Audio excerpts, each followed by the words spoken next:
shirkani jaraa'id ee uu maanta Jowhar ku qabtay xildhibaan Cabdiraxmaan Cabdi Iido oo ka mid ah xildhibaanada baarlamaanka Hirshabelle ahna wasiir ku-xigeenka wasaaradda howlaha guud iyo guriyeynta ee dowlad goboleedka Hirshabelle ayaa waxa uu kaga hadlay xaaladda fatahaad ee webiga Shabeelle asigoona markaasi hay'adaha samafalka dowladda federaalka iyo sidoo kale jaaliyadaha reer Hirshabelle ka dalbaday inay caawiyaan dadka ku dhibaataysan gobolkaasi Hiiraan gaar ahaan magaalada Beledweyne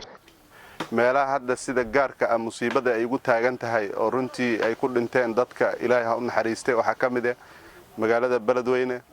oo runtii biakmaliha dhamaanteed ay la simantay biyaha webiga dadkii ku dhintay waxaan leeyahay Ilaahay ha u naxariisto sabar iyo iimaanna Ilaahay ha naga siiyo waxaan leeyahay marka hore ummadda reer Hirshabelle gaar ahaan degmada Beledweyne dadka ku nool marka hore alla inay baryaan alla ayaa ka qaadi kara dhibkan asaa keenay magaalada Beledweyne sida aad la socotaan waxay u qaybsan tahay laba qaybood qayb waa bari qaybna waxa waaye qoraxsin qaybta ugu daran oo biyaha ku fataheen waa qaybtan bariga ah oo runtii musiibada adag ay ka jirto oo hadda gurmadkii qaybaha ugu horeeyay uu gaaray laakiin waxa jirta qaybta galbeedka ah magaalada Beledweyne galbeedkeeda ah runtii meel laga soo gala ma jiraan gurmadkii socdana maanta meel uu ka gaari kara ma jiro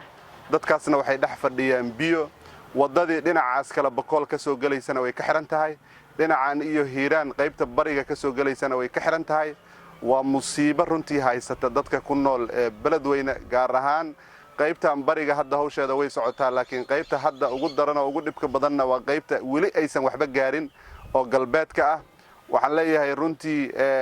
reer Beledweyne wax allaale wixii la gaarsiin kara hal la gaarsiiyo qaybtan hadda ugu dhibka badanna wixii gaari waaba gaareen ha yaraadaana ha badnaadaana waxaan codsanayaa diyaaradaha UN-ka oo runtii ku degan eelaboorka helikobtarada maadaama aysan diyaarad kala gali karin ama doomaha inay ka qayb qaataan dadkan kale soo badbaadintooda qoraxsinka ku nool wax allaale wixii la geyn karana ay geeyaan runtii waa ugu baaqayaa guud ahaan musiibada haysatana waxaan leenahay Ilaahay ha ka dulqaado reer Hirshabelle ayagana runtii wixii inkarankooda way wadaan ama xildhibaanaha noqoto ama wasiiraha noqoto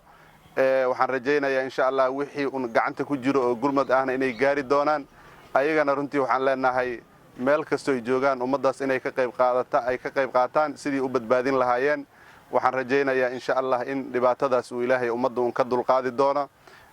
gacma waxa la dhahaa biyo sacbadaada looga dhargaa webigan marna soo fatahayo marna faaruq noqonayo waxaan rajaynayaa insha Allah in uu laga gaashaaman doono wax kasto dhacana laga baran doono 10 marka waxaan leeyahay guud ahaan ummadda dhibaatada haysa ha sabarto wax allaale waxay ay ugu qayb qaadan karaan oo maanta ku badbaadin karaan ummadaas ku dhiban halkaasna ka qayb qaataano dhammaanna gurmadka meel kasta oo yaani ka tirsan Hirshabelle oo dhibaatada ay gaaray sida hadda tuulooyin kamid ah degmada Jowhar waxa gaaray dhib badan gaaray naftirkeeda degmada Mahadaay sidoo kale waxa laga soo sheegayaa in magaaladii oo dhan ay biyo ku fataheen dhammaan waxaan rajaynayaa insha Allah in uu laga qayb qaadan doono ummadana waxaan leeyahay ha sabarto marka horena Ilaahay gacanta ha u taagto cid oo alla aanan ahayn oo wax ka badbaadin kartana ma jirto dhibka asaa keenay